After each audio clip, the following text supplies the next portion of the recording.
Papa 4, à partir de Papa 3, un nautique plus loin, on descend. Ouais, c'est dès qu'on a fini les tours. Ouais. Allez, la grande arche. Ouais, tourne pas trop tôt,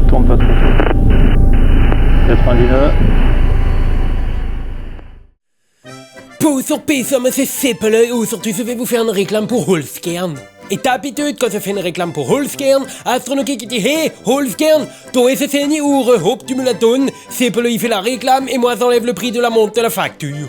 Alors comme ça fait au moins des milliards d'années que je fais des réclames avec Holzkern, Astronoki démontre il en a des milliards. Seppele. Alors aujourd'hui je lui ai dit de me donner ses préférés pour que je vous montre. Donc tu montres des montres? Mais Sticksouf. Il y a des montres que c'est des montres à quartz. Ça, c'est les plus moins chers parce que les montres à quartz, ça a été inventé par les Japonais pour que comme ça, il n'y a pas beaucoup de choses qui bougent dedans. Sauf que des fois, il faut changer les piles. Ça, c'est la Moon Fever. Elle est en nacre et en rose à Kelt et c'est une montre compliquée. Avec des complications. Oui, bah c'est qu'est-ce que j'ai dit? Non, en horlogerie, une complication, c'est toutes les indications qui ne sont pas l'heure, comme la date ou les phases de la lune. Oui, bah c'est qu'est-ce que je dis? Elle est compliquée. Non, elle a plein de complications. Mais Sticksouf, tu m'ouvres. Oui, bon bah, passe à la suivante. Bon, mais il y a aussi les montres à quartz avec une batterie que elle se recharge de soleil. Donc c'est un peu plus cher que les montres à quartz, mais c'est quand même moins cher que les montres automatiques. Sauf qu'il n'y a pas non plus besoin de changer la pile. Ça, c'est des montres solaires qu'elles sont en nacre. Astronoki qui l'a une bleue et moi j'ai une vert, comme ça on les confond pas. Ortung, il y a encore un autre genre de montre Holzkern que c'est les plus pires. C'est les Automatische Uhr. Un Automatische Uhr, c'est une montre qu'il n'y a pas du tout de pile dedans. Mais il y a tout plein de things à la place avec des roues et des mécanismes à cause que ça c'est plus cher. Sauf que c'est des montres magiques. Parce que les Automatische Uhr, il y a jamais besoin de changer la pile et qu'elle marche juste parce que tu la portes. Et celle-là, c'est la borne routière. Milestone. Celle-là, on voit pas le volant qui tourne, elle va pas dans l'eau à cause que le bracelet il est en noyé. Donc si elle va dans l'eau, elle va se noyer. Seppele. Mais Astronoki qui l'aime bien parce qu'elle a un style qui va bien avec des gants. Non, j'ai dit elle a un style élégant. Oui, bah c'est qu'est-ce que je dis, hein. Et celle-là, c'est la RAX. On voit pas non plus le volant qui tourne, elle va aussi avec des gants. Élégant. Dedans, il y a une feuille de laurier coloriée en bleu. Et celle-là, elle a du poids, mais elle va quand même dans l'eau à cause qu'il y a de la résine par-dessus. Ouais, ok, cool. Tu voudrais pas conclure maintenant? Alors ma conclusion, c'est que Astronoki qu'il a beaucoup trop de montres. Mais non, je vais dire la sponsor. Aïe oh. Alors si toi aussi tu fais une jolie montre de ces Holzkern, mit de code Seppele, est 15% de réduction sur tout qu'est-ce que tu achètes. Enfin, Ortung, hein, tu fais pas comme Astronoki qu'elle, tu fais du modèrement, sinon tu seras obligé de t'inscrire aux acheteurs de montres anonymes. Donc tu oublies pas, le lien il est dans la description. Hop là, la réclame elle est finie. Tchuss.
Cette insolation est sponsorisée par la DGA. Il fait 47 degrés sur le bitume, il y a l'APU d'un A400 qui tourne à côté, je suis désolé si le son aujourd'hui est un petit peu en dessous des habitudes. Désolé aussi si j'ai mon chapeau, mes lunettes et un truc un peu couvrant. C'est pas possible de faire autrement. Oh putain, surchauffe de l'appareil. Va chier, putain. C'est vrai que c'est petit, c'est le problème, c'est miniature, donc il n'y a pas de ventilo. Voilà.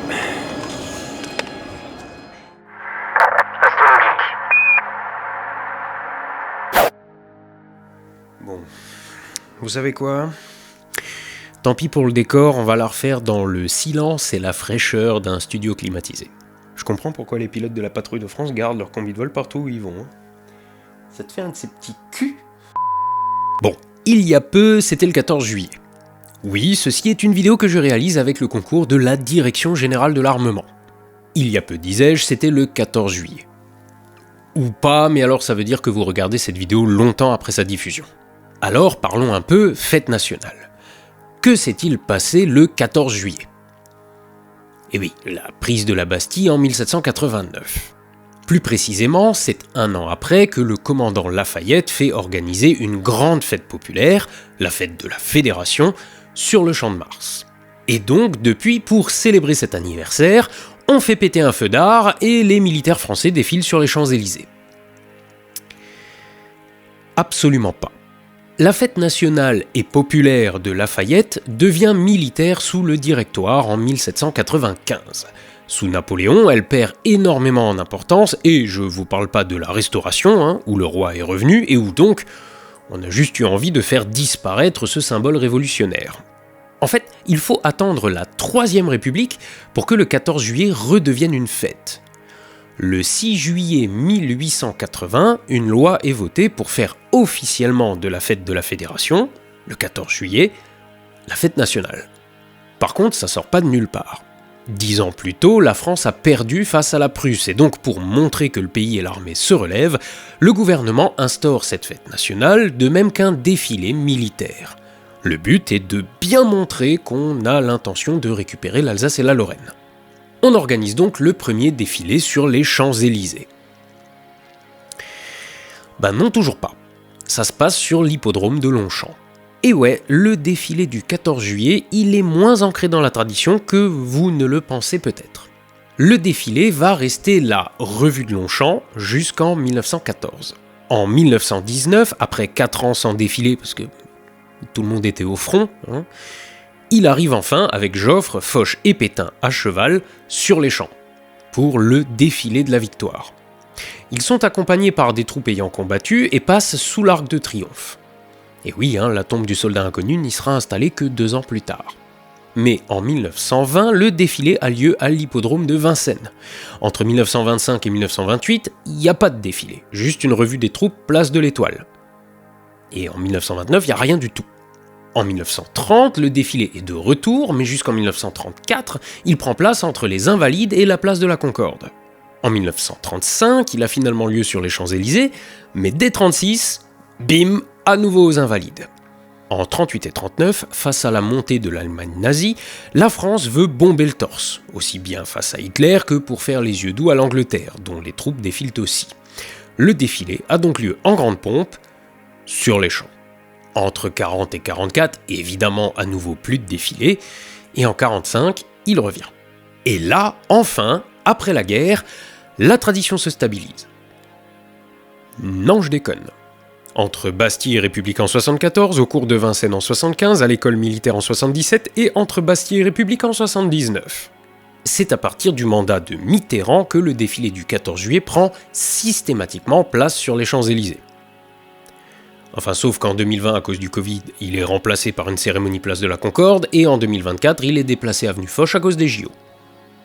Et ouais, le défilé du 14 juillet, ça a peut-être l'air d'une tradition inébranlable, mais en fait, pas depuis si longtemps que ça. Alors bon, évidemment, depuis, il s'est quand même vachement codifié. Il commence par un défilé aérien, parce que ce sont les engins les plus rapides, avec en ouverture une escadrille fumigène, généralement la patrouille de France, à moins qu'une escadrille ne soit invitée pour l'occasion, les troupes à pied, et en clôture, la Légion étrangère, dont le pas est plus lent, avec 88 pas par minute contre 120 pour les autres. Ça transpire l'ordre, la précision et la rigueur. Mais évidemment, ça plaît pas à tout le monde. Surtout aux écolos. Oui, désolé, mais globalement, les propositions de suppression du défilé du 14 juillet, j'y peux rien, ça provient des élus verts. Évidemment, l'argument habituel, c'est les sous et le bilan carbone. Mais en 2010, l'un de ces élus a argué que la France, je cite, gagnerait à quitter le sinistre peloton des pays organisant des démonstrations guerrières le jour de leur fête nationale, dont la plupart sont des dictatures. Alors, je vais vous donner mon avis sur la question. Je suis peut-être qu'un idéaliste qui se berce d'illusions, mais franchement, notre pays, il est pas si mal, non ? Notre sécu, nos droits de l'homme, c'est plutôt positif. Vous ne croyez pas ? Sauf que ce modèle de société, il est fragile et il a besoin d'être protégé. J'entends les gens qui disent que l'armée, c'est fait pour faire la guerre et que la guerre, c'est pas gentil. Seulement voilà, pour faire la guerre, il faut être au moins deux. Un agressé et un agresseur. Et si vous pouvez décider de ne pas être un agresseur, vous pouvez en revanche pas empêcher les autres de l'être juste en leur demandant d'être gentils.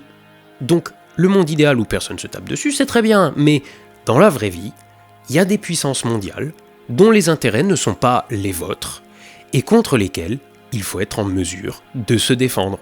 La France n'est pas un pays agresseur. Elle défend ses intérêts, ou ceux de ses alliés, et surtout, elle montre aux autres qu'il faut pas venir l'emmerder. Oui, un défilé militaire, c'est une démonstration de force. Un défilé militaire, en sous-texte, c'est « Regardez, j'ai ça, et puis j'ai ça, et puis j'ai encore ça ». Bien sûr.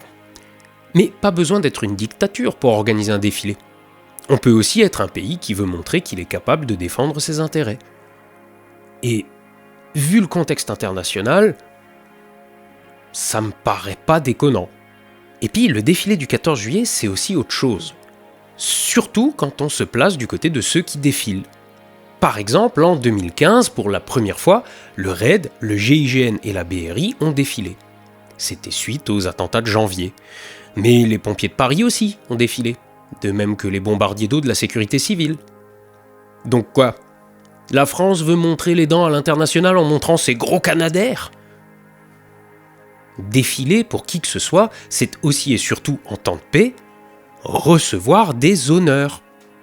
Faire défiler les pompiers ou le RAID, c'est leur montrer la reconnaissance de leur pays pour ce qu'ils font ou ce qu'ils ont fait. C'est une manière pour la France de dire à ceux qui défilent « On est fiers de vous, les gars !» J'ai déjà eu à de maintes reprises l'occasion de discuter avec des gens ayant défilé un 14 juillet. Et à chaque fois, ce qui en ressortait, c'était un seul truc. La fierté. Quand on est pompier, gendarme, policier ou militaire, on ne sert pas les mêmes intérêts directs, mais globalement, on défend quand même la sécurité du pays d'une manière ou d'une autre. Un feu de forêt, un braquage ou une armée belliqueuse, c'est pas les mêmes menaces, mais c'est des menaces quand même. Rappelez-vous, on en avait déjà parlé, l'un des rôles de la Direction Générale de l'Armement, c'est d'équiper les armées et de préparer les systèmes d'armes du futur, que celui-ci soit proche ou lointain. La DGA intervient tout au long du cycle de vie des équipements militaires, depuis l'identification des besoins jusqu'à leur retrait de service. Qu'il s'agisse de drones, d'avions, de missiles, de véhicules terrestres, maritimes ou encore de systèmes d'information, la DGA évalue et teste tous les équipements de défense avant leur mise en service, mais aussi pendant leur utilisation opérationnelle. Et donc cette année, la DGA défile elle aussi le 14 juillet. Plus précisément, le centre DGA Essai en vol, et plus précisément encore, elle fait défiler l'un de ses hélicoptères banc d'essai, le H-160, un appareil utilisé pour tester en vol et valider les équipements aéronautiques avant qu'ils ne soient livrés aux armées. À bord, 2 pilotes issus de l'EPNER, l'école du personnel navigant d'essai et de réception de la DGA, qui fête ses 80 ans cette année, ainsi que 2 mécaniciens. Et donc le but de la vidéo d'aujourd'hui, c'est de les suivre lors de leur préparation pour le défilé. Alors, avant le cagnard du tarmac de la base 123 à Orléans, remontons quelques heures en arrière sur le site de DGA Essai en vol, sur la base aérienne 125 à Istres.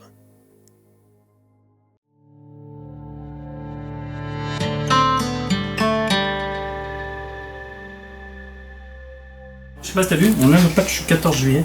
Oh, déjà officiel. D'accord.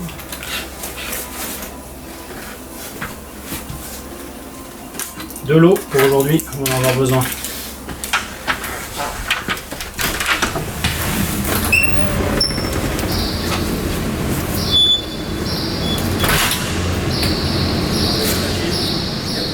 je suis Gwenaël, donc je suis pilote d'essai expérimental d'hélicoptère à la Direction Générale de l'Armement, section essai en vol. Je suis à l'origine un pilote d'hélicoptère de l'aéronautique navale. J'ai suivi la filière EOPAN, élève officier et pilote de l'aéronautique navale, au début des années 2000, en 2003. J'ai intégré la marine pour devenir pilote. C'était mon rêve depuis tout petit, devenir pilote. Donc j'ai construit un petit peu ma scolarité autour de ça, jusqu'à intégrer la marine en 2003. J'ai fait ma sélection, la formation complète, pour être breveté finalement pilote d'hélicoptère de l'aéronautique navale en 2006. À partir de là, j'ai commencé la carrière opérationnelle, c'est-à-dire les embarquements, puisque c'est pour ça que j'étais rentré dans l'armée, pour servir le pays, tout simplement. Pendant une petite dizaine d'années, de 2006 à 2015, j'ai embarqué sur un petit peu tous les bateaux de la marine. J'ai passé au total la moitié de ma vie en mer, donc c'est-à-dire 6 mois par an pendant une dizaine d'années, sur vraiment tous les bateaux, les ravitailleurs, toutes les frégates, le porte-avions.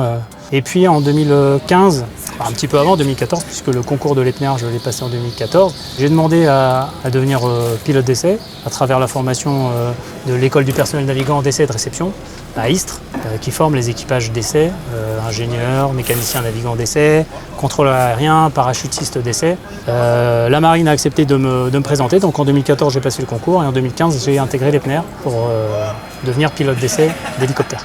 Après ça, j'ai intégré le centre d'expérimentation pratique de l'aéronautique navale à Hyères, sur la base aéronavale de Hyères, dans le Var, où j'ai commencé à mener différentes expérimentations très variées, vraiment très variées et enrichissantes. Mais moi, mon objectif final, c'était d'intégrer DGA Essai en vol, donc la Direction Générale de l'Armement, Essai en vol à Istres, afin d'avoir accès à tous les types d'essais en vol possibles au service des armées. Donc à partir de 2019, j'ai été affecté à DGA Essai en vol à Istres et j'ai commencé donc mes activités là-bas jusqu'à l'année dernière, 2024, année durant laquelle j'ai quitté la marine pour devenir pilote civil, continuer le même métier mais comme civil, embauché à la Direction Générale de l'Armement. Donc depuis l'année dernière, je suis civil, pilote d'essai à la Direction Générale de l'Armement. Et pour la première année, juste après être parti des armées, je fais le défilé du 14 juillet pour la première fois. Donc j'en suis très fier. Je remercie la DGA pour ça, parce que c'est une opportunité qui est rare et puis qui est précieuse. Donc en plus dans cette magnifique machine, dans le H160, ça va être un plaisir. Donc j'ai hâte d'y être. Voilà. Eh ben, bonjour, alors déjà je vais me présenter. Moi c'est Thomas, je suis technicien aéronautique au sein de la DGA Essai en vol. Je suis affecté depuis 2017. Suite à un concours d'entrée. Mon cursus, c'est un cursus typique de mécanicien aéronautique. J'ai fait un baccalauréat professionnel aéronautique option système à PROA dans les Landes, dans le sud-ouest. J'ai enchaîné dans le même lycée avec une mention complémentaire qui nous permet d'obtenir une licence aéronautique de maintenance pour pouvoir avoir la fameuse signature qui nous permet d'habiliter la machine à effectuer les vols. Depuis tout petit, je suis quand même passionné par l'aéronautique, ça m'a toujours plu. J'ai eu l'occasion de voyager pas mal de fois avec mes parents. J'avais toujours les avions en tête, je regardais toujours dans les airs. Et du coup, voilà, mon cursus avec mes notes ont fait que je me suis dirigé vers la mécanique. J'ai toujours aimé ça également. Et l'option de la mécanique et un baccalauréat professionnel était la meilleure option. Comme je disais, j'ai fait une mention complémentaire de base qui était avion. Moi, j'ai la double licence, je suis avion et hélicoptère. Par contre, depuis que j'ai été affecté à Istres, on m'a affecté aux hélicoptères. Du coup, on m'a reformé, on m'a appris. Et du coup, maintenant, je transmets aussi mon savoir, par exemple, à un FIO que j'ai au travail. Et voilà, de fil en aiguille, c'est comme ça que ça fonctionne. Mon but premier, c'est la sécurité des vols, parce que je m'occupe de la maintenance préventive et curative. Et du coup, comme je parlais de sécurité, nous, notre rôle, c'est de mettre les membres d'équipage dans la meilleure position dans la sécurité des vols. Pour faire voler une machine, il n'y a pas juste une personne, il n'y a pas qu'un pilote dans la machine. Déjà, en général, nous, on est un équipage avec 2 pilotes. Mais à côté, on a les équipes de maintenance, on peut parler aussi des contrôleurs aériens. On a toute une équipe de soutien qui nous permettent de faire voler ces machines. Là, on va parler des vecteurs, c'est-à-dire ma profession. Actuellement, là où on est affecté à Istres, on est 9 pour faire voler 9 machines. Et on travaille tous les jours en équipe. Là, je parle des vecteurs, mais on a plusieurs spécialités. On va parler des avioniques, des porteurs comme nous, des pétafs qui vont s'occuper de tous les systèmes oxygène, etc. dans les avions. Là, je parle en généralité à la DGA, je ne parle pas forcément des hélicoptères. On a aussi des radios, etc. Tout ça est chapeauté avec une équipe, un chef d'équipe, un adjoint et des équipes de maintenance. Du coup, une journée type, on a notre chef d'équipe qui va nous donner nos actions à mener. Ça peut durer une journée comme ça peut durer des semaines selon les programmes d'essai ou les vols à l'heure actuelle, si c'est un programme EPNER, si c'est un programme, comme je parlais, d'essai. Nous, après, derrière, on va avoir les maintenances qui vont être faites. Je parlais de maintenance préventive et de maintenance curative. Forcément, pour les maintenances curatives, là, il y aura certainement des diagnostics de panne, des commandes. Je parlais de l'équipe de soutien tout à l'heure. Mais en fait, tout ça, toute cette chaîne de soutien nous permettent de faire voler les machines. Une journée classique où il y a un vol, comme je disais, notre chef d'équipe, nous on a un tableau qui fonctionne au travail. On prend cette information-là, on va savoir quelle est la mission, quel est le vol qui va être fait, si on doit rajouter du kérosène, si on doit rajouter, là par exemple ici sur cette machine on peut rajouter des masses pour faire des calculs de performance, etc. On a rarement une journée qui est pareille. On n'est jamais monotone. D'une journée à l'autre, ça bouge, c'est-à-dire qu'on a une diversité au niveau du travail qui est enrichissante et plaisante. C'est surtout là, voilà, c'est du plaisir de venir au travail, c'est du plaisir de travailler sur des belles machines. On a là, à l'heure actuelle, un 160 qui est le dernier de chez Airbus, mais on a aussi, comme à côté, un Puma. On a un écart de génération qui est ultra enrichissant parce qu'on a une machine qui est entièrement monitorée avec énormément d'informatique, d'avionique, ce qu'on appelle, et de la mécanique pure qui est le Puma, le bon gros bébé et qui marche toujours. Et le nôtre actuellement il a 50 ans, 60 ans dans la 60. Voilà. Alors que là, lui à l'heure actuelle, il a à peu près 1 an et demi pour 140 heures de vol. Voilà, là on est sur une machine neuve et le Puma forcément il a fait les grandes années. Alors du coup on va parler du 14, c'est quand même une fierté. Pour moi qui aime mon pays, etc. et même de pouvoir y participer, c'est une fierté. Mes parents sont fiers aussi forcément parce qu'ils m'ont poussé aussi dans une carrière aéronautique. Pas forcément la DGA, ça c'était mes propres choix. Mais oui forcément c'est une fierté de représenter la DGA et notre pays. Maman elle va enregistrer le truc sur TF1. Ah je l'espère. Ou du coup je le ferai pour elle, forcément. Et papa aussi j'espère, il va regarder, un minimum. Plusieurs événements ont marqué ma carrière. Le premier gros événement, c'est en 2008. Je ne sais pas si vous vous souvenez, il y a eu une prise d'otage d'une trentaine de personnes sur un bateau qui s'appelait le Ponant au large de la Somalie. J'étais en mission pas très loin à l'époque. Donc on a été déroutés, on a été mobilisés pour intervenir sur cette prise d'otage. Je crois qu'il y avait 27 Français pris en otage. Et là on s'est retrouvés au milieu d'un tourbillon opérationnel incroyable puisqu'on s'est fait, à l'époque, on était parachutés en mer, on appelle ça tarponner. Des dizaines de commandos marines et de membres du GIGN. Du coup, je me suis retrouvé impliqué dans une opération gigantesque qui s'est bien terminée puisqu'on a libéré tous les otages. Et ça, c'était vraiment marquant. J'étais tout jeune pilote. Ça a confirmé mon choix d'intégrer les armées pour faire des choses vraiment utiles. Ensuite, le deuxième gros événement, c'était l'année d'après. Beaucoup plus tragique celui-ci, mais qui a changé ma façon de voir les choses et qui a encore une fois consolidé mon choix d'intégrer les armées. C'est le malheureux crash des collisions en vol des 2 Rafales en 2009, parce qu'à l'époque j'étais affecté sur le porte-avions comme Pedro. Pedro, c'est la mission de sauvegarde des pilotes éjectés. Donc il y avait à l'époque toujours un hélicoptère à côté du porte-avions pendant toutes les phases de catapultage et d'appontage en cas de problème, ce qui nous permettait de réagir immédiatement pour récupérer l'équipage éjecté en mer. À cette époque-là, j'étais en Alouette 3 quand l'accident est arrivé. J'ai suivi tout à la radio et on m'a demandé de poser l'Alouette 3, de sauter dans un dauphin avec un autre pilote et on est parti en recherche en mer pour le coup, pour essayer de retrouver les naufragés. On en a retrouvé un, Yann, qu'on a ramené à bord. Puis ensuite on a fait une journée de 10 heures de vol, dont plus de 6 heures de nuit. À l'époque on n'avait pas de jumelles de vision nocturne, donc on a tout fait au phare, recherche au phare pendant plus de 6 heures. Et on l'a jamais retrouvé puisqu'on a su plus tard qu'il n'avait pas pu s'éjecter. Et ça a été un tournant dans ma vie, puisque c'est un moment à la fois d'enthousiasme et à la fois de tristesse profonde de ne pas aller jusqu'au bout de la mission, puisqu'on n'a récupéré qu'un seul sur les 2. Et aussi, je sais qu'Yann est sorti tout seul, il s'est éjecté, il a réussi à monter dans son canot tout seul alors qu'il était bien abîmé. Il a réussi à utiliser sa radio, il nous entendait, il nous a parlé. Et il nous a aidé à le retrouver. Et ça montre aussi à quel point l'entraînement est important. C'était tragique, mais moi, ça a eu un impact important dans ma vie.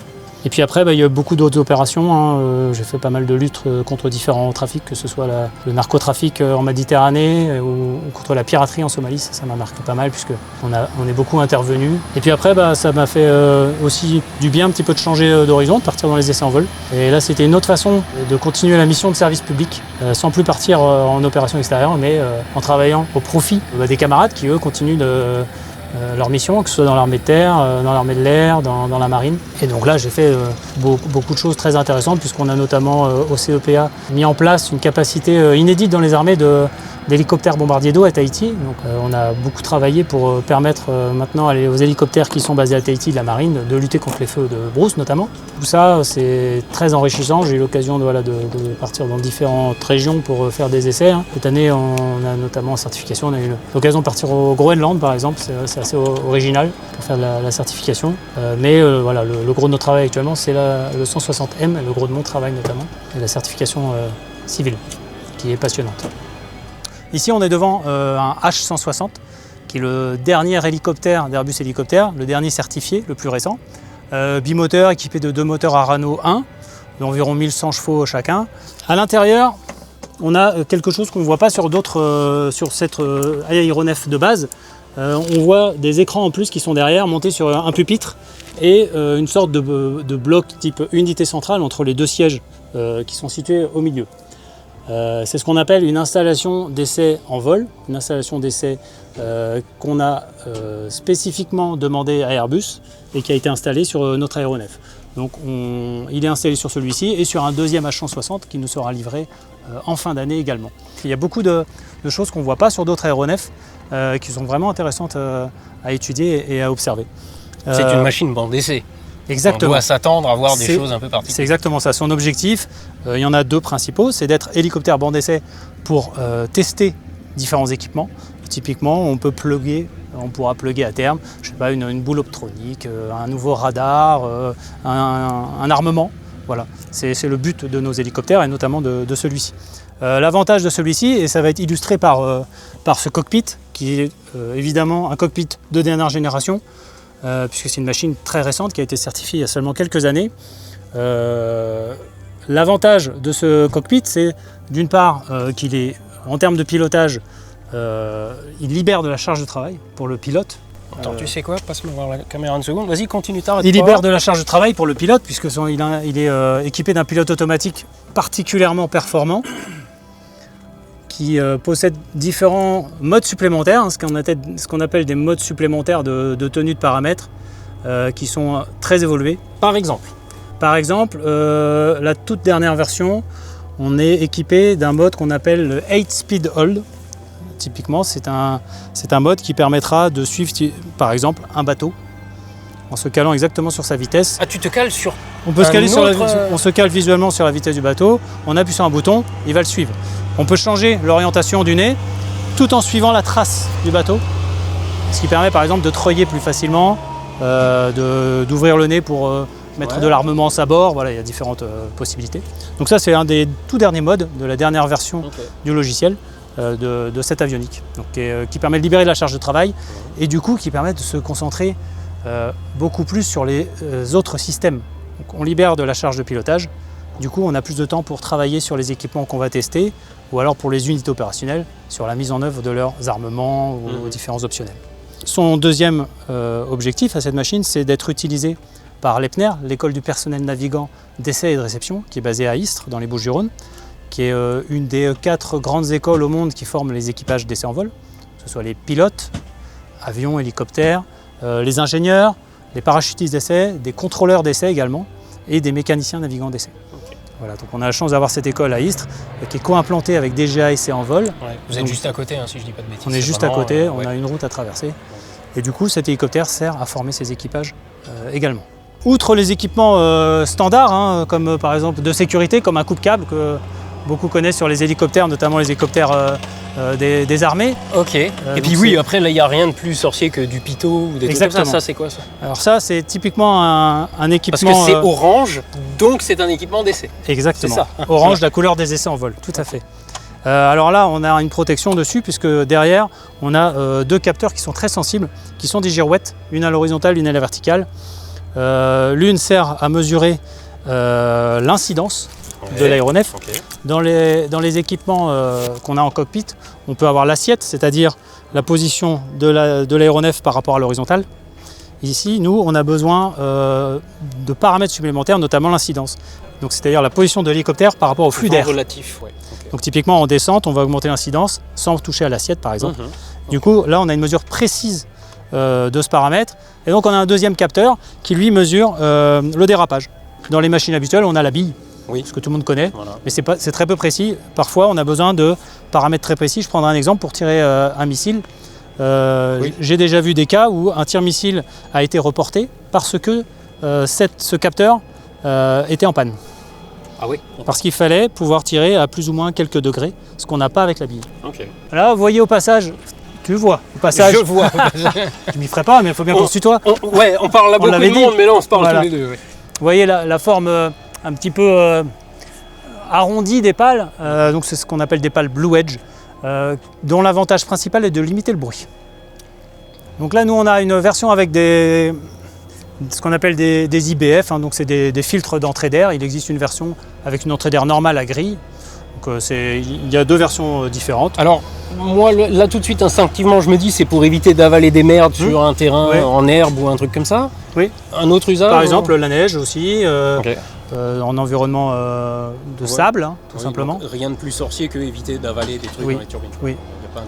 Alors là, je vais te montrer quelque chose d'assez intéressant. Puisque à ma connaissance, ça n'existe pas sur d'autres appareils. Alors, je ne les connais pas tous dans le monde, mais c'est vrai qu'il m'intrigue. Donc c'est un empennage biplan. On est habitué aux empennages, on va dire, classiques. On remarquera une chose, c'est que sa largeur, vu la taille de l'hélicoptère, est relativement faible. Tout simplement parce qu'il remplace avec 2 étages un empennage plus large, simple. Son intérêt, c'est lequel? C'est que d'avoir la même surface portante en ligne droite, en avancement, puisqu'il y a au final, si on additionne ça et ça, on a un grand empennage simple. Alors, moi par contre, ça m'appelle une question, je ne sais pas si tu auras la réponse, mais si on a arrêté de fabriquer des biplans, c'est aussi parce que justement le biplan, de par les effets d'accélération de l'air sur un des plans, perturbe beaucoup l'autre qui du coup a une portance très limitée. Comment on a arrangé ça? Ça, c'est en comparaison avec les avions. Et c'est pas le même objectif ici. Ici, c'est pas de faire voler toute la machine. Le but de l'empennage, c'est d'augmenter la marge de commande générale de la machine. Ok. C'est une gouverne ou j'ai mal compris? Ouais, c'est un stabilisateur. Okay, d'ailleurs, le mot anglais, stabilizer, c'est un stabilisateur. Donc, plus il y a de surface, plus il va stabiliser en ligne droite, en avancement. Le fait de séparer en deux et de le mettre l'un au-dessus de l'autre permet, dans les phases type autorotation ou stationnaire, d'avoir justement moins de prise à l'air et moins d'effet en descente, moins d'effet piqueur. Le flux d'air va taper en dessous l'empennage. On descend. Sur un empennage large, il y a beaucoup d'air qui va taper dessus, il y aura un effet piqueur. Du coup, on va devoir compenser en cabrant. Avec cet empennage, il y a moins d'air qui est percuté, il y a moins d'effet piqueur, on gagne de la marge aux commandes. C'est l'intérêt, un des intérêts principaux. Ça permet aussi en stationnaire de voler avec une assiette plus à plat, ce qui veut dire plus de confort pour les passagers. Bon là, évidemment, la grosse modification par rapport aux appareils qu'on connaît, donc ça c'est un fenestron, c'est un rotor anti-couple de forme fenestron. Pour rappel historique, le fenestron a été développé pour une raison principale, c'était la sécurité. L'effet, la contrainte du fenestron, c'est sa masse. Comme il est lourd, on doit avoir une jonction poutre de queue, fuselage, plus résistante en cas de posée un peu dure. Donc celui-ci, il est de taille plus que correcte. Il est très gros puisqu'il fait plus d'1 mètre de diamètre. Et surtout, il est un petit peu penché. Il est un peu penché. Je note aussi que les pales sont réparties de manière, je ne vais pas dire étrange, parce que bon, ça l'est probablement pas, mais... Alors, la raison du rotor avec des pales, on va dire, asymétriques, c'est comme les pales Blue Edge, c'est pour limiter le bruit. C'est-à-dire que les pales ne repassent pas dans le flux régulièrement, dans le flux de la pale précédente. Parfois, le flux est brisé par cet espace différent, ce qui fait que ça limite le bruit. Et le fait qu'il soit penché, on imagine bien ici la force, la portance, on va dire plus ou moins horizontale qui sort du rotor anti-couple. Du coup, elle a une composante un peu verticale. Ouais. Le fait d'être penché, ça va tout simplement apporter de la portance générale pour la machine, donc gagner quelques pourcents de portance. Je n'ai pas la valeur précise. Ouais, mais fallait y penser quoi. Exactement. Ok. Et sans forcément pénaliser son objectif premier, qui est de bien contrer le couple général. Voilà. Et du coup aussi, d'avoir une assiette, encore une fois, un peu plus plate en stationnaire. Et ce qui est intéressant, voilà, c'est toutes ces petites charnières. Il faut savoir que tout ça, là, ce sont des ajouts qui sont installés au fur et à mesure du développement de la machine après les essais en vol. Et celle-ci, en l'occurrence? Celle-ci, elle va permettre, en général, sur tout ce qui est sur la dérive, c'est pour stabiliser des effets en lacet qui sont indésirables ou un petit peu gênants. Notamment, souvent, ce qu'on voit, c'est ces cornières à l'arrière de la dérive. Hein. Voilà, on a fait le tour des principales particularités technologiques du H160. Bon, il y en a encore plein d'autres, mais... Donc il faut savoir aussi que ce H160 sera la base du futur hélicoptère des armées, le H160M, ou encore appelé HIL, ou Guépard, son nom militaire, qui sera, à partir de cette machine, développé pour les armées. Et donc, le 14, le but, ça va être de le montrer à tout le monde. Exactement. Voilà. Exactement. Dans ce qui va être le plus gros, on peut le dire, défilé français du 14 juillet. Donc voilà, c'est ce qui nous a été expliqué. Le plus gros défililé ou le plus gros défilé aérien? Est-ce que c'est les deux? Je ne vais pas dire de bêtises, il me semble que c'est les deux. Aérien, c'est certain. Ok. Au sol, je ne sais pas. Ne se prononce pas. Je ne dis pas. Ouais. Okay. Mais 130 aéronefs. 130 aéronefs annoncés, contre 70 l'année dernière, si je me souviens bien, et le maximum avait été 200. Donc grosse organisation. Ouais. Et alors, combien d'avions, combien d'hélicos? Environ 90 à 100 avions et un peu plus de 30 hélicoptères. Okay. Et alors, pendant qu'on y est, je vais quand même tout de suite poser la question. L'entraînement demain, ça va consister en quoi? Parce que tu m'as dit tout à l'heure, on ne sera pas en vol en formation. On ne sera pas en vol en formation serré à côté de quelqu'un. Okay. Nous, on est en formation qu'on appelle en colonne. Ouais. Donc on sera derrière quelqu'un, on ne sera pas à côté. Ouais. Certains autres appareils seront en formation côte à côte. D'accord, mais ça, du coup, ça va être la même configuration que pendant le défilé. Exactement. Et alors, le but de l'entraînement demain, enfin, qu'est-ce que tu vas bosser demain concrètement? Parce que je me doute que tu ne vas pas apprendre à piloter. Donc, qu'est-ce qu'on va bosser spécifiquement demain? Plusieurs choses, parce qu'on n'est pas habitué à voler à autant d'avions. Donc demain, on ne sera pas 130. Ouais. Mais même si on est 30 ou 40 aéronefs, c'est déjà beaucoup. On n'est pas habitué, donc il faut driller tout le monde. Donc driller, c'est-à-dire entraîner, préparer. Donc il y a les gestions des communications, il y a les gestions, la tenue de paramètres en vol, le respect des timings, puisque je ne sais pas si les gens le savent, mais ce qui est demandé, l'exigence des organisateurs, c'est de tenir les timings à plus ou moins 3 secondes. Voilà. Donc c'est sur un dispositif aussi grand, ça demande une rigueur de tout le monde. J'ai envie de faire des blagues avec le train, mais je ne vais pas la faire.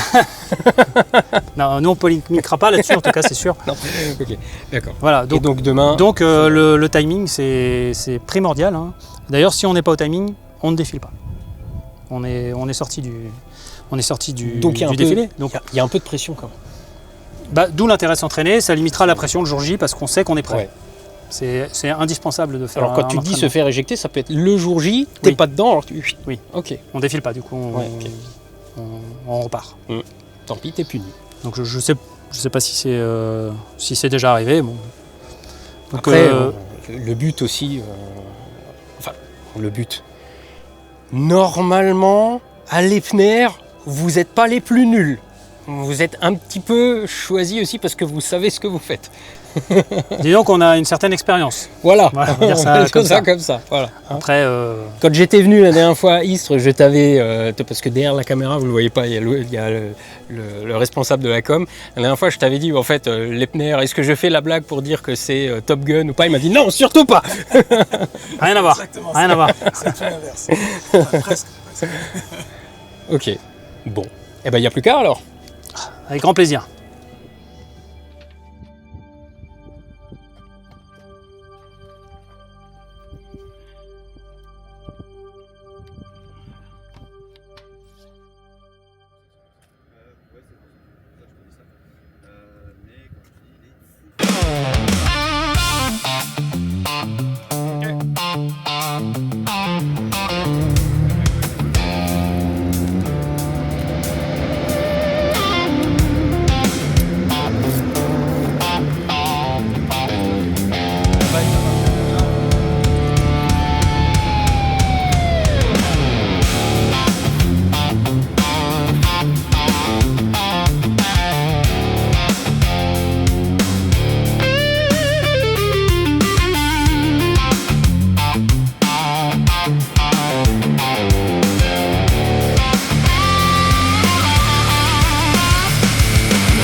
suis avec vous.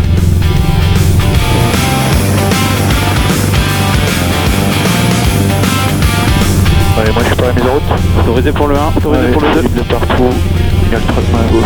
Allez, à gauche. 3, 2, 1, top. Et le droite également. Allez, starter à gauche.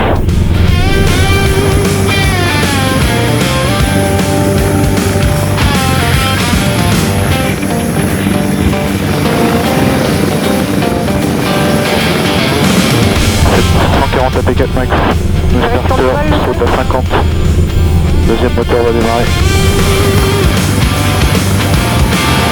à droite starter, ça tourne. Je vais fermer les portes, on va mettre le CS et je vais faire le press test. Ok, press test en cours.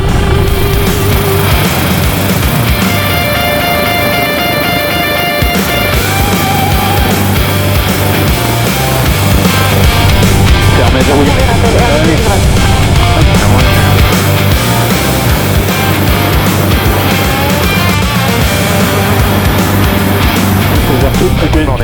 Ouverture. Allez, je roule.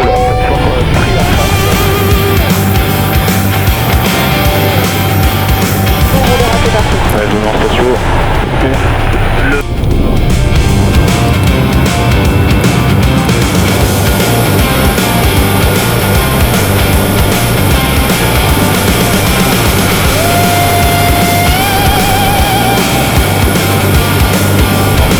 On a bien rabattu les casques là-haut.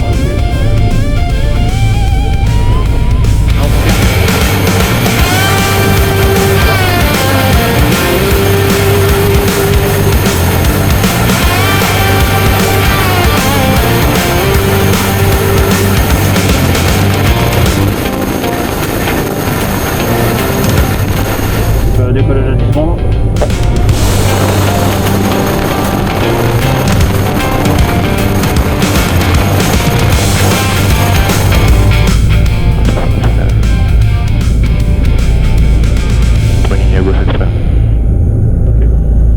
Ouais, on est prêt. Agir sur axe. Gendarme, décollage.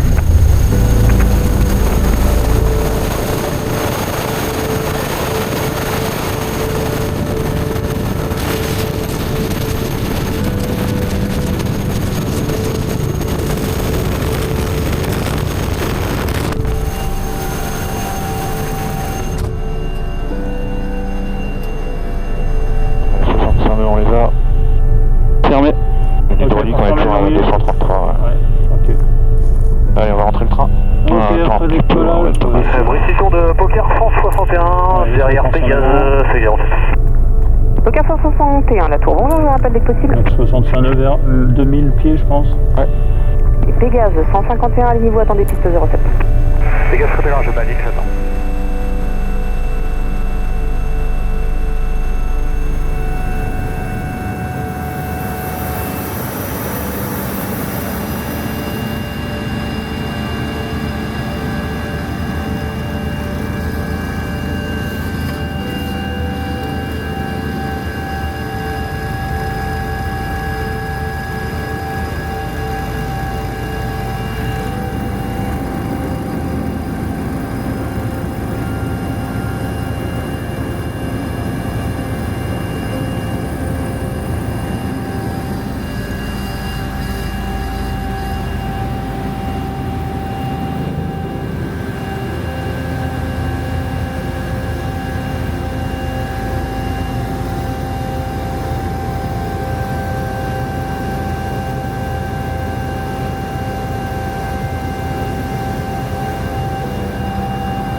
La douane est trop à droite. Moi je pense que on est un peu à droite. Passer, tu vois, paf, il passe là, il y a 1 minute.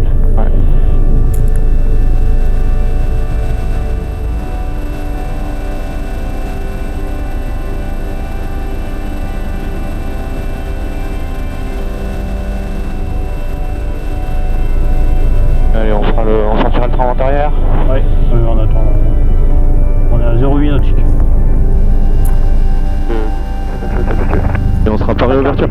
07 autorisé Vers porte à droite.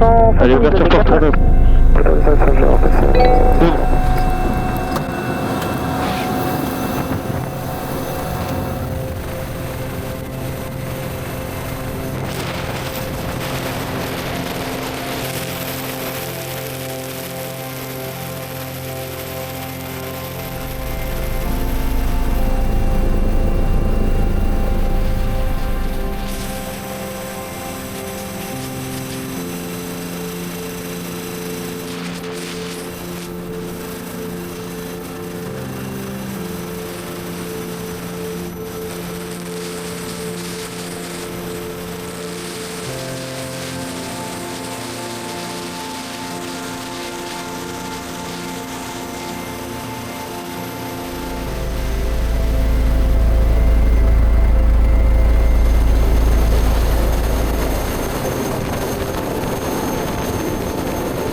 « 4000 heures de vol du coup, ça y est ?» Non, je sais pas encore. Il y a quelques minutes. Je vais regarder combien de temps on a fait.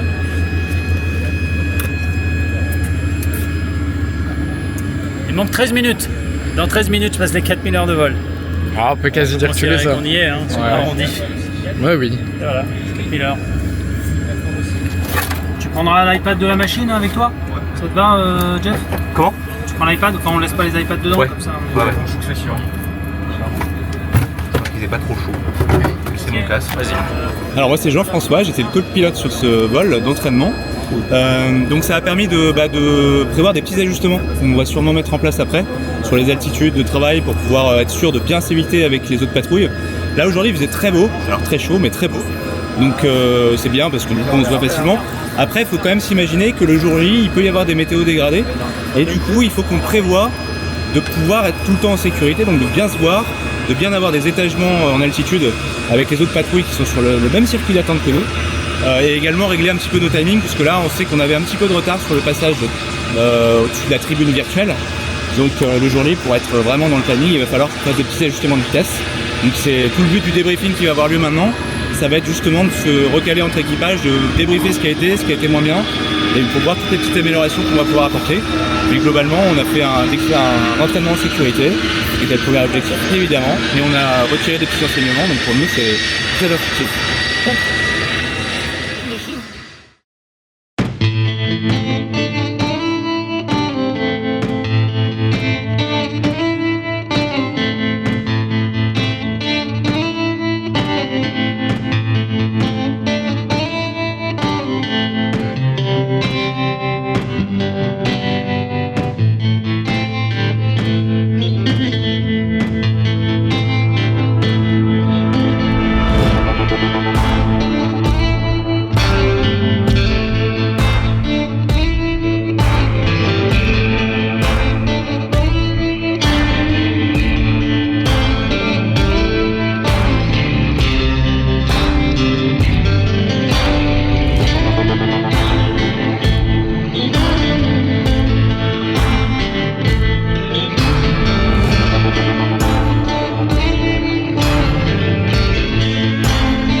T'as bien dormi? J'ai la tête dans le... Voilà.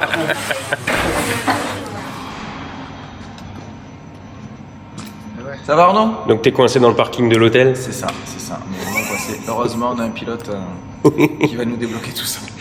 Ah, tout va bien, il a fait les pneus. Il a fait les pneus.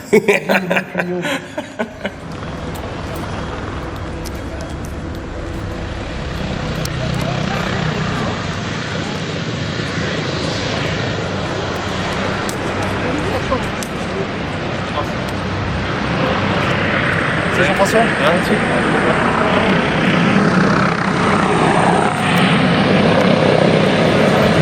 Regardez le familier. Non, simplement pour vous laisser être ici, pour dire voilà, à mes gendarmes, aux gendarmes, à quel point je suis fier de les voir décoller ce matin. Et puis surtout pour vous dire de faire plaisir, pour vous faire plaisir, parce que certains l'ont déjà fait, je pense que c'est pas la majorité d'entre vous, mais défiler le 14 juillet au-dessus de boulevard et au-dessus de Paris, de cette altitude-là, c'est quand même pas commun. Donc voilà, je sais que les équipages vont bien transpirer. Quant aux passagers, profitez-en, comme je l'ai dit, parce que c'est un des moments justement assez magiques. On attend le briefing avec impatience, on attend surtout de partir aux machines dès que possible. Pas de trac, pas de stress, tu es prêt. Pas vraiment du stress, de la concentration, on va dire. Okay. C'est pas la mission la plus compliquée, mais on sait qu'il y a un enjeu, on n'est pas tout seul. Pas vraiment de stress, mais voilà, une concentration importante. Globalement, tout le timing est basé sur ce qu'on appelle un T0, ici qu'on appelle le H1. Et qui dépend du président de la République. Quand il va réaliser certaines actions, c'est le top départ. Et après, tout le timing découle de ce T0. Et nous, on sait qu'on doit passer tant de temps après ce T0. Donc, on ne connaît pas l'heure à l'avance exacte à laquelle on doit partir. Il faut s'adapter et être prêt à modifier nos timings à quelques minutes ou quelques secondes. Et donc c'est pour ça qu'on va rester dans un circuit d'attente. Exactement. Attendre notre tour. On est tous dans des circuits d'attente jusqu'à l'heure prévue de passage qu'on nous annoncera en vol. Et à partir de là, on fait nos petits calculs très savants et c'est parti. Alors si ça part. Et on nous attend à plus ou moins quelques secondes. Ouais, tu avais dit 3 secondes. Exactement. Espérons qu'on remplisse le contrat. Bien, merci. Je suis le lieutenant-colonel. Je commande la force aérienne Nord. Notre box sera composée de 7 machines, 4 hélicoptères de la gendarmerie. Je serai en tête avec le D3, suivi d'un EC-145 C2 piloté par le major. Il a bien levé la main pour l'identifier. En numéro 3, un EC-135 de Dijon avec l'adjudant. Et en numéro 4, le capitaine dans le C-135 de Tours. Ils seront suivis du Dragon qui nous a rejoint. Sachez que le deuxième Dragon n'a pas pu se joindre à nous parce qu'il est légèrement occupé par les feux de forêt, notamment dans la région. Suivront la machine des douanes qui est à l'arrière et la machine DGA. La météo, nous sommes dans le cas numéro 1. Vous avez vu que la météo est favorable. Le vent dans le hold du nord-est pour 15 à 20 nœuds, ce qui ne va pas nous faciliter la vie. Un petit avertissement pour les passagers, l'équipage peut vous sembler un peu mutique pendant le vol, c'est parce qu'il travaille et qu'il transpire. Les horaires, donc on a dit un contrôle radio normalement à 10h50, sauf si on nous annonce un glissement du H2. H2 prévu à 11h30 et pour nous la verticale de la tribune à 11h40 et 11 secondes. Sauf bien sûr ajustement du H2 une fois qu'on sera en vol. Pour le décollage, on partira sans doute de la piste principale en colonne dans l'ordre de défilé. La formation, donc 4 gendarmes en diamant et ensuite une colonne simple alignée sur le leader avec le Dragon, le Douane et le DGA. On fera un certain nombre de tours dans le hall. La hauteur, donc on y arrive à 1500 pieds QNH. Et une fois qu'on aura rejoint l'axe et passé la défense, on descendra à 800 pieds. Après la tribune, on remontera à 1500 pieds, on poursuivra dans l'axe jusqu'à Porte Dorée et ensuite cheminement sud pour rejoindre Villars. À ce moment-là, le France Douane nous quittera et le Dragon aussi pour rejoindre ILM. Pour les autres, on repassera en serpent et on viendra se poser vraisemblablement sur la principale face à l'est. Est-ce qu'il y a des questions à ce stade? Oui. Finalement, après la sortie, on va sur Papa 5 ou 4 4. C'est bien 4? 4, oui. Parce qu'il y a eu des échanges un peu... Oui, Papa 4. Bon défilé à tous. N'oubliez pas que la France vous regarde. Mon général, je vais terminer. Très bien, merci.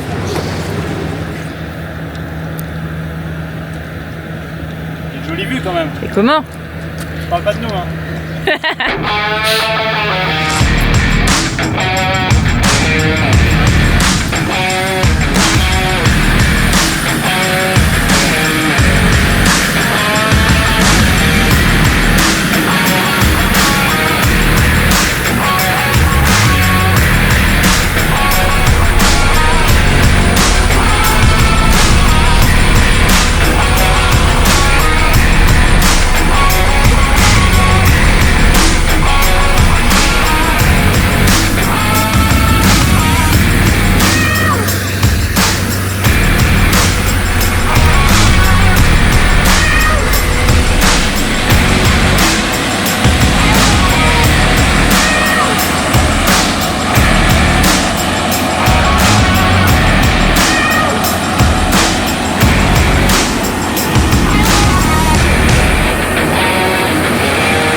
C'était bon pour toi tous les checks? Ouais. On est prêt à mise en route. Allez, ça part à côté.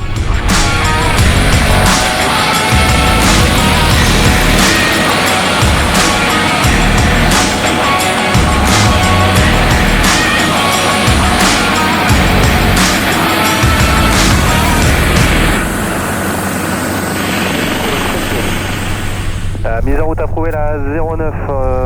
Bon pour toi Thomas? C'est bon pour moi? C'est où? T'es à droite? Allez, le 2 est loin. Moyen. Essayez à gauche dans l'axe à droite, on a tel cam, on a tout ce qu'il faut. Ok, on est en route. Allez pour la mise en route à droite. 3, vous prévoyez le hall top. de 14, unité 4500 Allez, pieds, QNH et le transpondeur 6025 en séquence.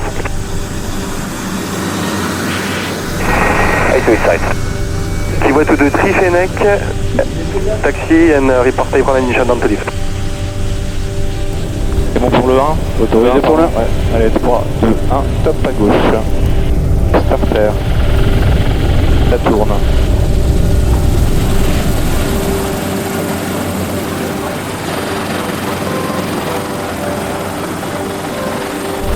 On peut débrancher le groupe? Ouais. Hop, attends, je te déconnecte, c'est bon, je vais démarrer. Alors le groupe c'est bon, on va faire un petit pré-flight test. Ouais, je décrampe ici. On va se mettre sur système. Fermé, verrouillé. Ok, ça marche. Pré-flight test en cours. Okay. Allez, 100 pieds. Et regardez dehors, c'est beau. Ouais, c'est chouette. Waouh. Waouh.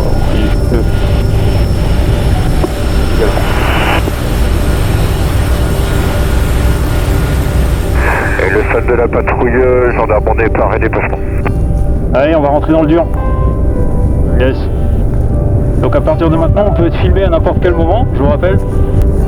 On ne montre pas ses fesses à la fenêtre et tout ça, d'accord? Ah bon? Reçu. On sourit tout le temps. En permanence, vous souriez au cas où.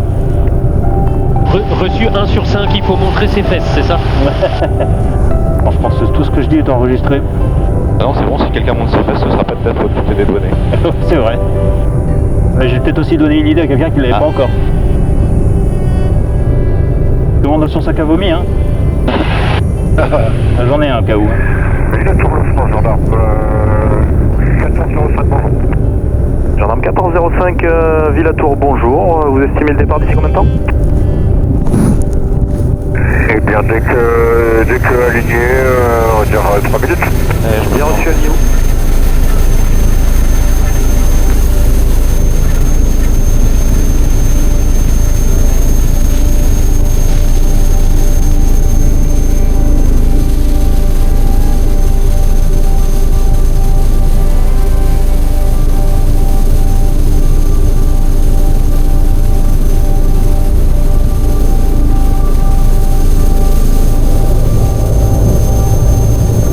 passe un nœud, on va rejoindre directement 1500 pieds vers le hold. Gendarme 1405, la piste 09 est autorisée au décollage, 040 degrés, 4 à 10 nœuds. Autorisé décollage pour 1405. Ouais, c'est tourné comme ça, il n'y a pas d'interparler. Oh, c'est beau là, hein. Ouais. À partir de maintenant, tout ce qu'on fait doit être beau. J'ai envie de dire, comme d'habitude. Et pour la patrouille gendarme qui est prête ? Ouais, il n'y en a pas.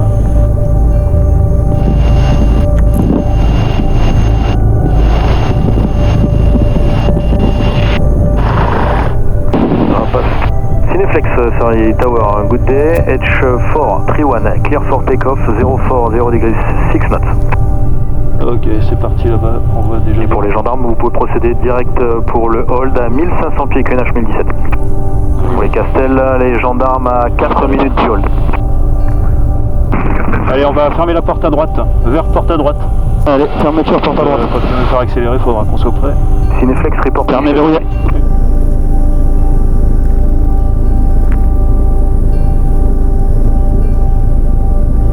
Ok, le vent il est face à nous 5 nœuds pour l'instant, donc on n'est pas encore embêté. On arrive par le H143. Ouais. On est où là? C'est quoi comme château ça? C'est pas le mien. Ah, c'est un plus gros je crois. Ouais, il y a trop de ménage à faire. Ah mais c'est chez moi ça. Ceci est ma maison que vous voyez derrière là. Pas mal, non? C'est français. Ok, il y a un hold en dessous de nous à 1000 pieds. Je sais pas où ils sont. Ils doivent être à droite. Il y a des appareils en dessous de nous, donc on chauffe. Ouais. Dès que quelqu'un les voit, on est preneur, il doit y avoir du cougar notamment. Dans nos 3-4 heures. Visuel. Ok.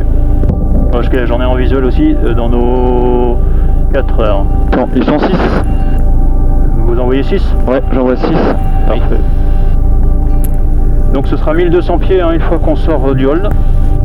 Et après, une fois passé la descente de la défense, on descend 800 pieds.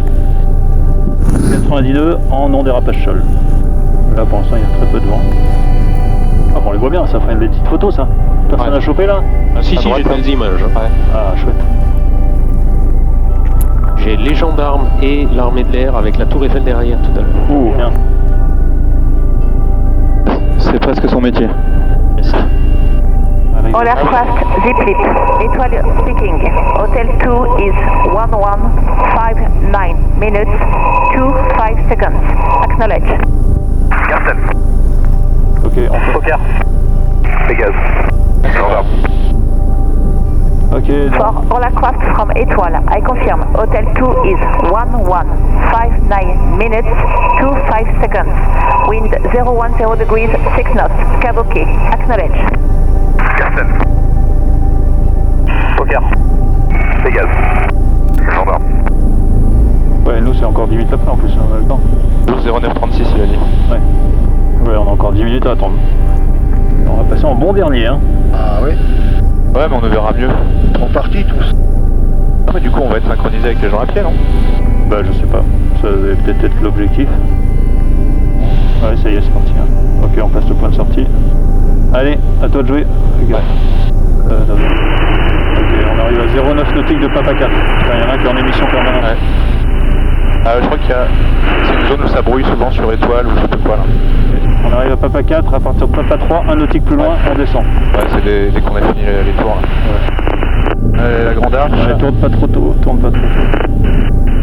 90 nœuds. Et la douane est... Caution, obstacle, caution, obstacle. C'était celui-là. Oh. Là, je t'ose. Allez, on sourit, on est beau. Allez, c'est parti. Beau là. Là, je suis un peu à droite de l'axe. On va mettre un peu de nez à droite et de manche à gauche. Pour les Castels, vous êtes numéro 1, piste 09. Rappelez un dernier lien. Il va à gauche. C'est Castel numéro 1. On va commencer la descente. Ouais, j'attends la tour de gauche là. On se fait distancer, fais gaffe. On va accélérer. Bien reçu. La tour à gauche c'est bon? Allez on descend. Ouais c'est passé. Je vais faire du 100. Super. Accélère. Allez je suis trop à droite. Allez on sourit. Et... Alt A crossing. Allez meuf. Allez, pas plus loin Jeff. Ouais. À 88 nœuds, tu peux accélérer un poil. On a... tout petit peu loin. La hauteur c'est bon.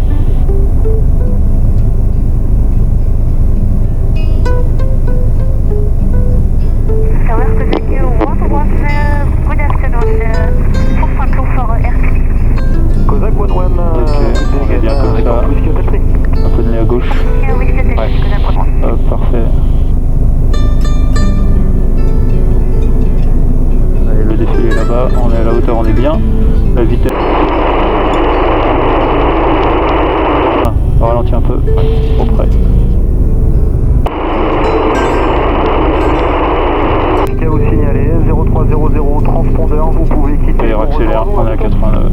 Eh bien, 03 transpondeur et on rentre sur Chartres, on passe par Libourg. Merci beaucoup et à la prochaine. Ok, la hauteur est trop bas, on monte un peu. Les distance un peu loin. Un peu de nez à gauche. 09 autorisé, atterrissage 350 degrés 7. On rattrape un petit peu, on a un petit peu les tâches, on est décroché là.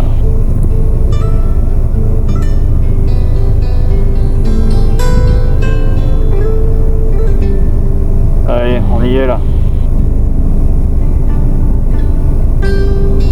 Allez, comme ça, nickel. À gauche. Allez, ralentir un tout petit poil. Ralentir, ralentir. Ils ont ralenti ou quoi là? Allez, section d'environ passe main gauche, piste 09. Et petite à l'effectuer. Ouais, ça remonte. Ok, on a 4 nautiques à faire comme ça, on est à 0,4 nautiques de Papin. Ah, ouvrez les yeux parce que c'est pas tous les jours qu'on se voit le Paris. Bon, vous filerez les photos parce que moi j'ai du mal à en prendre là. Putain. Pégase 0300 au transpondeur, vous pouvez quitter le QNH 1017 et pour info, un peu après avoir croisé Whisky Hotel 5, on aura deux Canadiens qui vont rejoindre Whisky Hotel 5 derrière vous.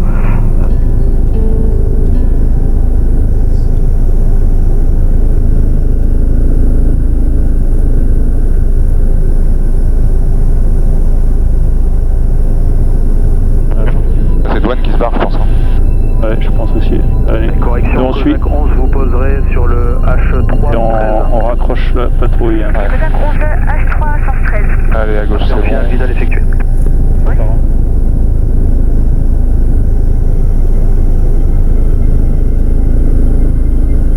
Effectué Pélican 42. Ok, je suis en colonne. Pélican 42, piste 09 autorisée, atterrissage 360 degrés, 9 à 13. Gendarme visuel des deux Canadaires en finale sur la piste 09. Gendarme négatif, on est trop loin. On reçu plus de restrictions, procédez pour la base main gauche 09. Eh bien, on procède en direct pour la base main gauche 09. Gendarme, on a relance de vent arrière main gauche 09. Allez, traverse. Gendarme, vous êtes numéro 1, piste 09, rappelez un dernier virage, action vitale effectuée. On rappelle dernier virage, action vitale effectuée. Bon bah voilà, c'est la fin. J'espère que ça vous a plu. Pas du tout.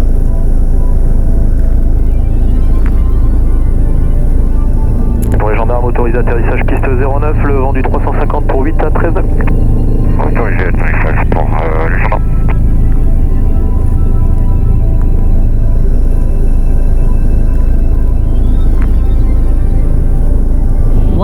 feet. Azure, c'est contrôlé.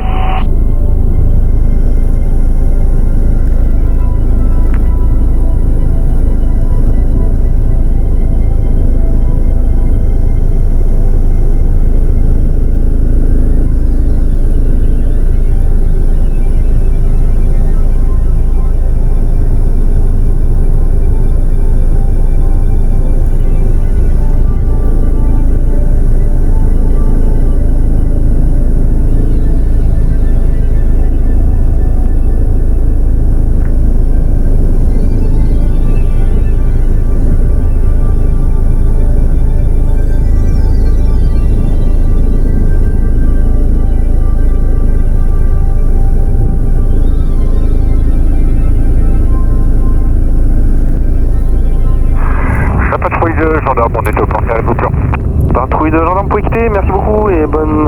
Enfin, plus tard. Allez, on embarque. Je crante le PG. Vous pouvez sortir. Allez, on sort, j'aurai plus de communication.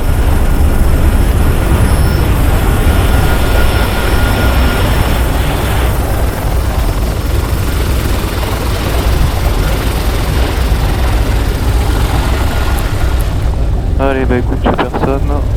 On coupe.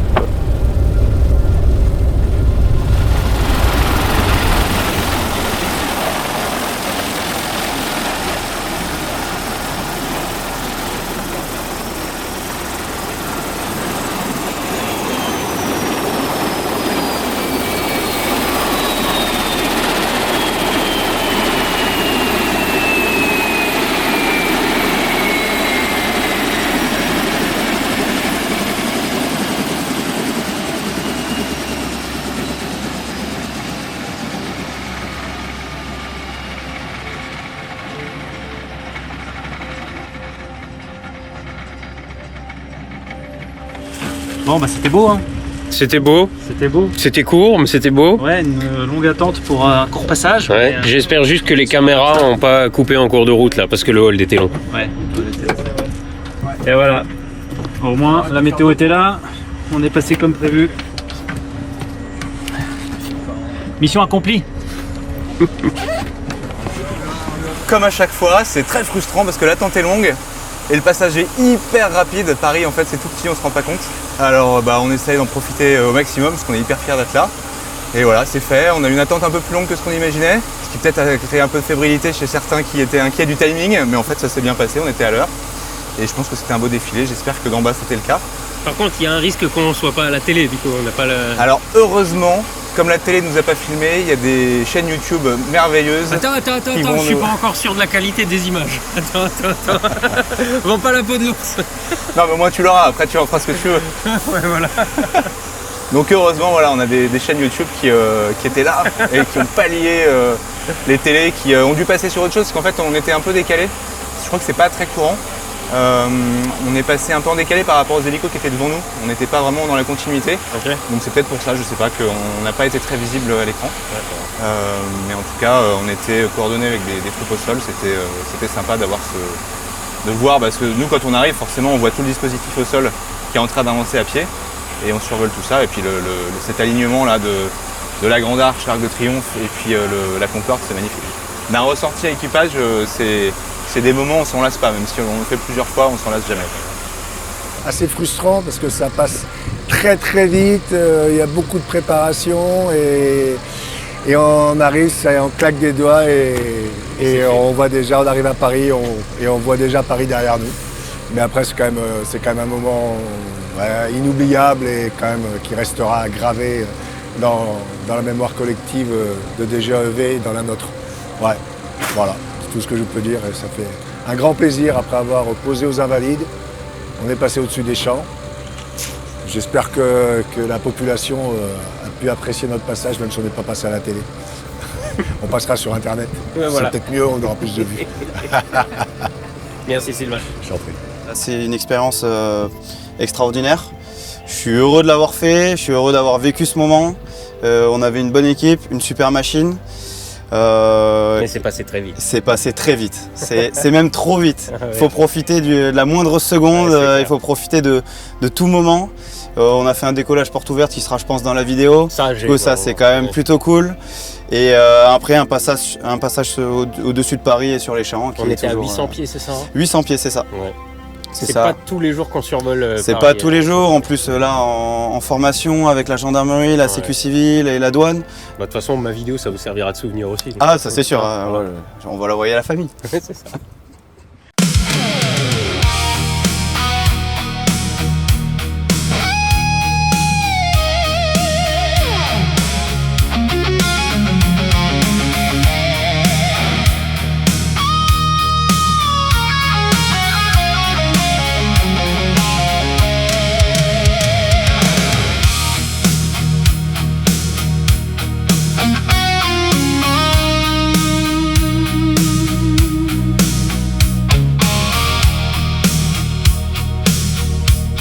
Thank you.